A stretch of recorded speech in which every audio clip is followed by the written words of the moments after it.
को ठोकर मार के निकल आए तो तुम्हारी तारीफ है, जीत तुम्हारी हो जाएगी। ये तुमको ठोकर मारे, मेरी बात सुनना, खाली थपोड़ी मत बजाना। थपोड़ी बजाओ, मैं मना नहीं कर रहा हूं, लेकिन उसका रहस्य समझना कि ये तुमको ठोकर मारे और उसके पहले तुम इनको ठोकर मार करके ठाकुर के चरणों में आकर के बैठ जाओ, तब तुम्हारी मूछे की शान रह जाएगी महाराज, समझे ना? और नहीं तो खा उसी में गुर गुर गुर गुर है ना? मैं तो करके बताता हूं, मैं मुंह से नहीं कहता, मैं तो करके बताता हूं। ये ठोकर क्या मुझे मारेंगे? मैं तो ठाकुर के चरणों में आ गया, समझे? नाद्रियंती यथा पूर्वम कीनाशाइव गोजरम। जैसे गोजर को कीनाश नहीं चाहता, गोजर मैंने बुढ़ा बैल, कहीं गोजर मत समझ लेना। जैसे गोजर को क्या ना, बुढ़े बैल को उस किसान नहीं चाहता ना, वैसे महाराज जी नहीं चाहते सब। इसलिए निकलो निकलो निकलो निकलो, जल्दी से निकलो। अब यहाँ रहने की जरूरत नहीं है महाराज जी। अब ये जीव जो है इसके नरक में जाता है, नरक से फिर पेट में आता है, फिर पिता के रेत का सहारा लेकर के माँ के गर्भ में आता है ना। और उसकी गति बताई महाराज, ऐसा विज्ञान है इसमें, गर्भ का विज्ञान, इतना बढ़िया विज्ञान है महाराज जी, आप पढ़ो, समझे ना। वो गर्भ में आता है महाराज जी। अब गर्भ में 1 दिन में कैसा होता है, 5 दिन में कैसा होता है, 10 दिन में कैसा होता है, 1 महीने में कैसा होता है गर्भ, और 2 महीने में कैसा होता है, और तीसरे महीने में महाराज जी उसका विभाजन हो जाता है कि ये पुरुष होगा या स्त्री होगा। तीसरे महीने हमारे यहाँ पुंसवन संस्कार है, हमारे यहाँ पुंसवन संस्कार है, हम जानते हैं उसको, पुंसवन संस्कार है। आजकल तो लोग साफ करा देते हैं, तीसरे महीने में क्या है, कहेंगे साफ कराओ, साफ करा, मूर्ख कहीं के, साफ नहीं कराना चाहिए कभी। हमारा तीसरे महीने में क्या है मालूम पड़ जाता, तो अगर मालूम पड़ो ही मत। हमारा एक संस्कार है पुंसवन संस्कार, उस पुंसवन संस्कार में संस्कृत करके अगर गर्भिणी स्त्री को पिला दिया जाए अच्छी तरह से, कुशा उसा होता, पिया नहीं जाता जल्दी, वो पिला दिया जाए तो महाराज लड़का ही होगा, लड़की नहीं होगी। और लड़की चाहोगे तो लड़की ही होगी, लड़का नहीं होगा। वो पुंसवन संस्कार होता है। श्री राम जी इस प्रकार से गर्भ की स्थिति का वर्णन किया, और गर्भ की स्थिति का वर्णन करने के बाद फिर कहते हैं कि वो जो जीव है वो 7 महीने में भगवान से कहता है कि हे प्रभु हमको यहाँ से निकालो। निर्वास्यते कृपण धीर भगवान कदानु, भगवान हमको कब निकालेंगे यहाँ से?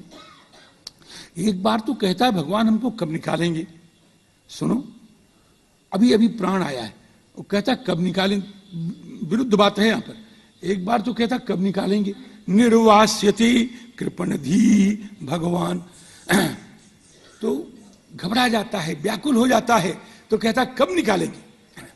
लेकिन इसके बाद जब 10वां महीना लगता है तब उसको भगवान का संसर्ग प्राप्त हो जाता है, भगवान की कृपा का संसर्ग प्राप्त हो जाता है। और भगवान की कृपा के संसर्ग के प्राप्त होने के बाद फिर वो चाहता है कि हमको अब निकलना न पड़े, अब चाहता है हमको निकलना न पड़े। 2 विरुद्ध बातें हैं, ध्यान दीजिएगा। पहले कहता निर्वास्यते कृपणधी भगवान कदानु, और फिर बाद में कहता है कि सोहम बसन्नपि विभो बहु दुखवासम गर्भान न निर्जिगिमिसे बहिरंदकूपे। हे विभो बहु दुखवासम, बहुत दुख जहां पर है, ऐसे गर्भ में रहते हुए भी हे प्रभु हम गर्भात न निर्जिगिमिसे, इस गर्भ से मैं बाहर नहीं निकलना चाहता। क्यों? कि बाहर जाऊंगा तो फिर अंधकूप में पड़ जाऊंगा, और अंधकूप में न पड़ूं, अब हम यहीं रह करके आपकी तपस्या करेंगे, आपका भजन करेंगे।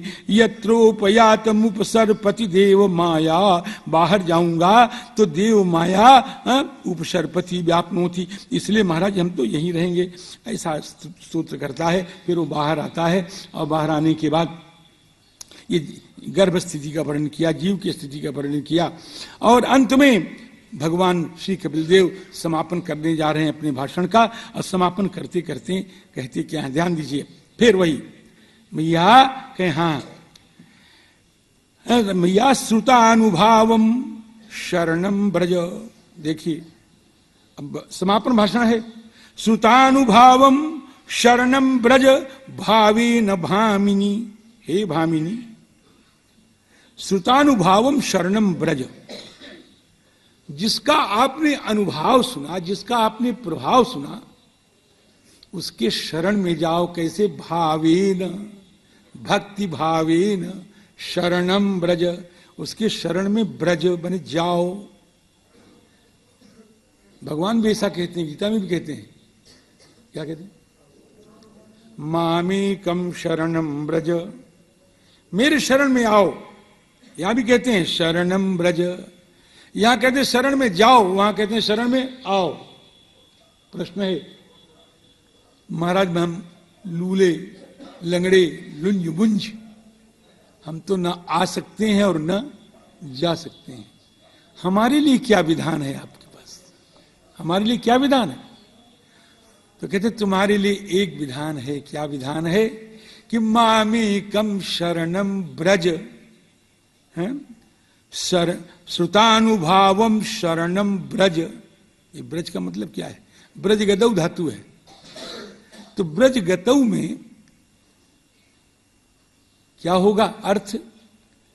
कि हे मैया, न कहीं जाना है और न कहीं आना है, न कहीं जाना है और न कहीं आना है।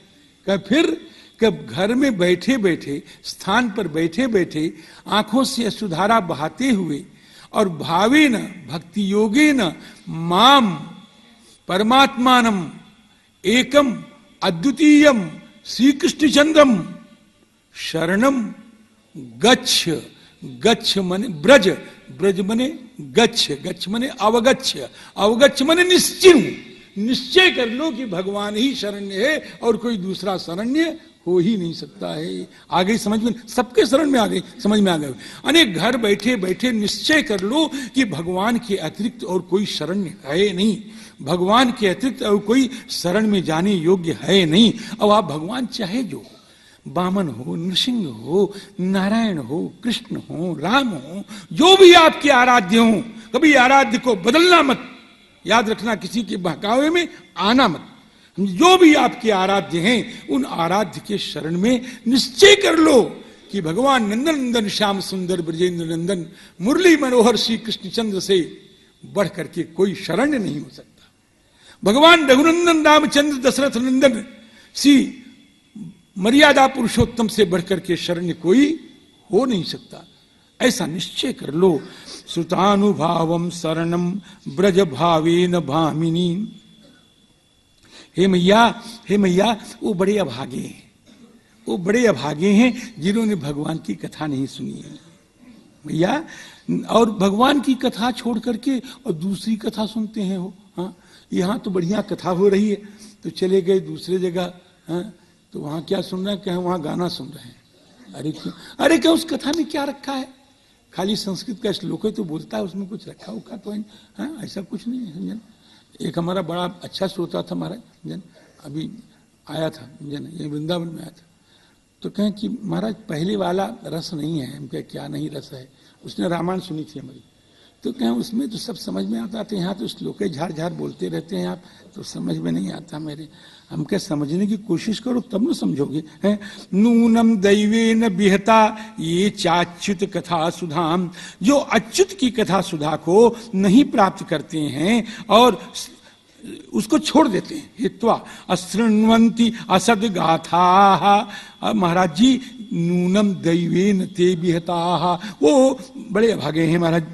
ऐसा कहकर के भगवान ने भक्ति भाव में प्रेरित किया। श्री देवहूति जी को अब मैंने भी बताया, आरंभ में मध्य में भक्ति सुना करके कहा मैया भक्ति करो, भक्ति के अलावा कोई साधन नहीं है। एवं निशम्य कपिलस्य बचो जनित्री। ये जनित्री शब्द बड़ा भावपूर्ण है। जिसको पैदा किया है उसी के वचनों से, उसी के वचनों से क्या हो रहा है? विश्रस्त मोह पटला, मोह पटल विश्रस्त हो गया।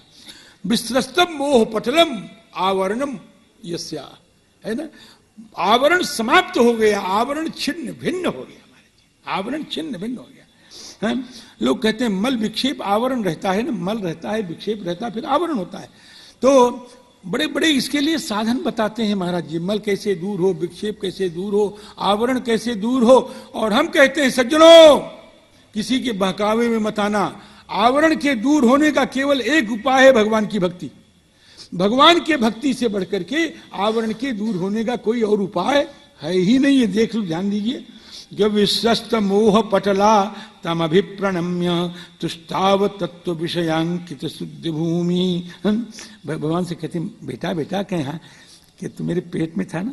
कहे हाँ था तो सही है ना, मैंने तुझको पेट में रखा, तू इतना बड़ा भगवान होकर के मेरे पेट में रहा।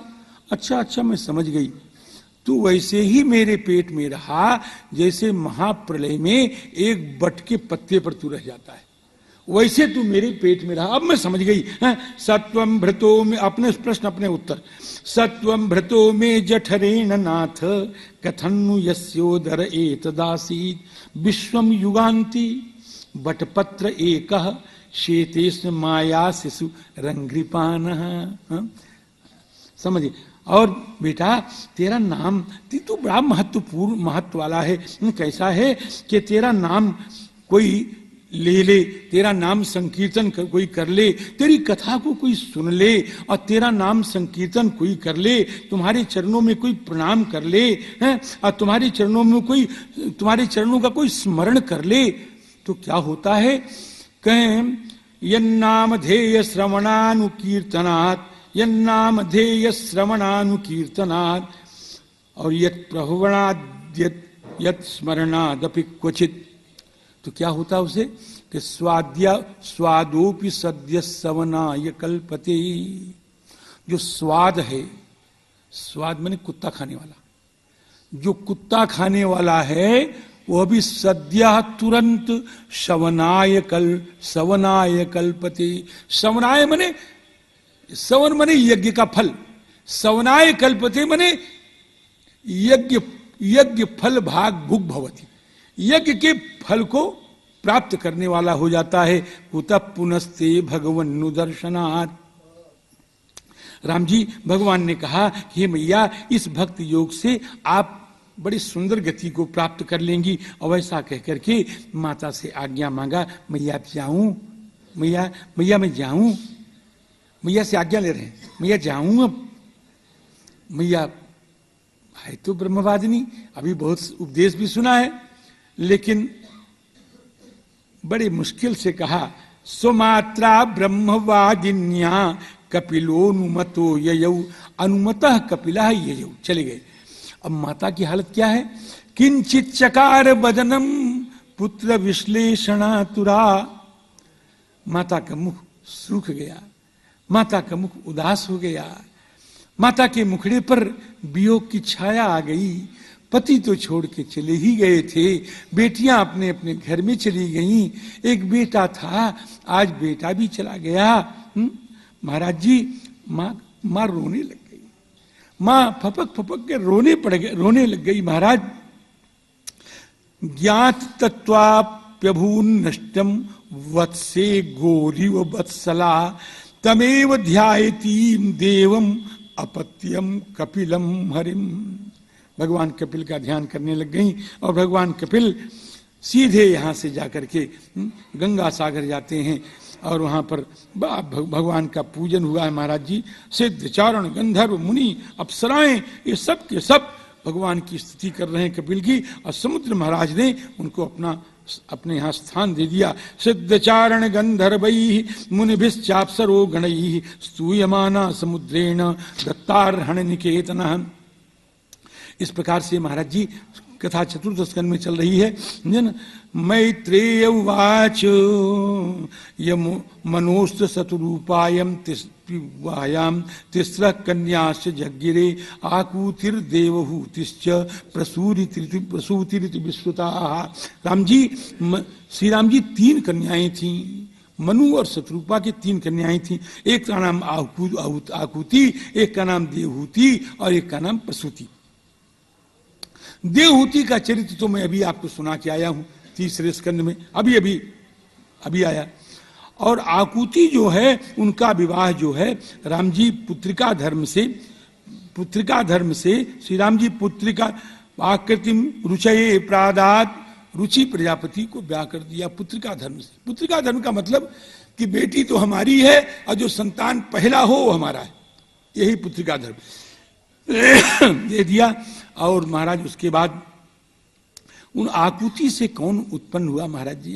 ध्यान दीजिए, कौन उत्पन्न हुआ? साक्षात विष्णु, भगवान विष्णु यज्ञ स्वरूप में आ गए। बोल यज्ञ भगवान की। या स्त्री सा दक्षिणा, यज्ञ की स्त्री का नाम दक्षिणा है। यज्ञ सफल ही नहीं होगा जब तक दक्षिणा नहीं मिलेगी। ये कोई प्रहसन की बात नहीं कह रहा हूं, नियम है महाराज। जब तक दक्षिणा नहीं होगी तब तक यज्ञ सफल कभी नहीं हो सकता। दक्षिणा और यज्ञ का जोड़ा है, बगैर दक्षिणा के यज्ञ हो ही नहीं सकता। स्त्री का नाम दक्षिणा है। ये क्या है? लक्ष्मी जी हैं, यज्ञ विष्णु हैं। ये लक्ष्मी जी कैसे हैं? भूते अंश भूतान पाइनी, ये तो भगवान की अनपाइनी है। अनपाइनी का मतलब महाराज जिसका कभी वियोग होता ही नहीं। भगवान चाहे जो कुछ बने, लक्ष्मी जी तो उनके साथ रहेंगी रहेंगी, है अनपायनी। अनपायनी का मतलब अविश्लेषा है, अपाय विश्लेषा है। अपाय कहते हैं विश्लेष को, अब विश्लेष जहां न हो वो कहते अनपायनी। प्रेम भगति अनपायनी देहु हमें श्री राम। श्री राम जी इस प्रकार से हुई। और जो अभी देवहूति जी की कन्याओं का वर्णन आपको सुनाया ना, कि किसका 9 कन्या थी, 9 मुनियों के साथ ब्याही गई, उनमें 1-2 का सुना दूं आपको, इसलिए कि वो आवश्यक है। उनकी एक कन्या का नाम था अनुसुईया। अनुसुईया को आप लोग सब सुने होंगे। अरे भैया शांत, अरे बीच में चीर के मत आओ भाई, वहीं बैठो। बताओ, चीर करके आ रही है, समझे है तेरी। राम जी क्या बोला था? अनुसुईया। उनकी एक पुत्री का नाम था अनुसुईया। अनुसुईया, अनुसुईया माने अनासुईया, अनुजा अनासुईया। अनुसुईया का मतलब क्या होता है महाराज? कि जिसमें असूया न हो। जिसमें असूया न हो उसको कहते हैं अनुसुईया। असूया माने, असूया किसको कहते हैं? गुणेषु दोषाविष्करणम असूया। गुणों में दोष का आविष्कार करना। दोष है नहीं, दोष पैदा करना। कथा तो बहुत बढ़िया कहते हैं, लेकिन मुंह टेढ़ा कर देते हैं। हाँ, कुछ है नहीं। कथा तो बहुत कर, लेकिन बुढ़ा हो गया है, बुढ़ा हो गया है ना, खूसट बुढ़ा हो गया है। अब उसकी कथा क्या सुने? गुणेशु दोषाविष्करणम, है ना। अब इतने बढ़िया शांत श्रोता बैठे हुए हैं, अब इनमें क्या दोष का आविष्कार करें? हमारे तो समझे में नहीं आ रहा है। तो क्या श्रोता बैठे तो हैं लेकिन सोते ही नहीं है सब। और हमको तो दोष निकालना है, हम ये सब सोते ही नहीं है। गुणेषु दोषाविष्करणम, इसको कहते हैं असूया। बिना दोष के दोष निकालना। वो जब महाराज जी, वो लवकुश जी जब कथा कहने लगे वाल्मीकि रामायण की, तो सबसे पहले क्या कहा? वाह क्या बढ़िया, तुम वाह मेरे लाल खुश रहो, आज तो तुमने मेरी इज्जत रखी। अगर तू न होता तो मैं तो आज बिना पानी का हो जाता। बिना पानी का हो जाता, नाक मेरी साफ हो जाता। श्रोतव्यम अनुसूयता। लवकुश महाराज जब कथा सुनाने के लिए तैयार हुए तो क्या श्रोतव्यम अनुसूयता। अरे श्रोताओं मेरी कथा सुनो। कैसे? अनुसूयता, दोष मत निकालना इसमें। कथा सुनने वालों, अगर कथा वाचक का दोष निकालते हो तो तुमको पाप लगेगा, समझे ना। श्रोतव्यम अनुसूयता। अनुसूया, अनुसूया गुण लेकर के तब कथा सुननी चाहिए। अनुसूया एक तो है अनुसूया, और अनुसूया का ब्याह हुआ किससे? अत्रि महाराज से ब्याह हुआ। ये अत्रि का मतलब क्या हुआ? कि नास्ति त्रैगुण्यम यत्र, जहां पर न सतो गुण है, न रजो गुण है, न तमो गुण है, वो तो गुणातीत। अनुसूया और गुणातीत का जब ब्याह होता है तब उसमें पैदा होता है कौन? भगवान। उसमें भगवान आते हैं महाराज जी। भगवान ने अब महाराज अत्रि महाराज तपस्या करने लगे कि हमको बढ़िया लड़का मिल जाए, और तपस्या कर रहे केवल भगवान की। भगवान विष्णु की तपस्या कर रहे हैं। अब भगवान तपस्या करने के कर रहे थे, उसी समय महाराज जी उनके सामने 3 आ गए। 3 आ गए, ब्रह्मा जी आए, शंकर जी आए और विष्णु भगवान आए। तीनों आ गए महाराज। जब तीनों आए तो अत्रि बड़े मस्त हैं महाराज जी, समझे, बहुत मस्त हैं। इतनी मस्ती कहीं देखिएगा नहीं। तो कहीं एक बात बताओ, कहीं क्या कि हमने बुलाया तो एक को था, तुम 3 कैसे आ गए? ये मस्ती है कि नहीं? ऐसे कहा कि नहीं कहा? हाँ? एको मये भगवन विबुध प्रधानश्चित्तीकृत प्रजननाय कथन्यूयम। आप तीन कैसे आ गए? भगवान को कहना पड़ा घबराओ मत, वही है जिसको तुम चाहते हो। यदुवै ध्यायति ते वयम, जिसको तुम ध्यान कर रहे हो हम तीनों एक ही हैं। और फिर महाराज इन तीनों ने वरदान दिया। अब अत्रि अनसुईया के यहाँ कौन आता है? ब्रह्मा जी भी आते हैं, श्री शंकर जी भी आते हैं और श्री भगवान भी आते हैं। ब्रह्मा जी आते हैं सोम के अंश से और शंकर जी आते हैं दुर्वासा के अंश से और श्री राम जी भगवान आते हैं दत्तात्रेय के रूप में हैं। बोल दत्तात्रेय भगवान की। और जो आकुति हो गई, देवहूति हो गई, अब जो बची थी प्रसूति और महाराज जी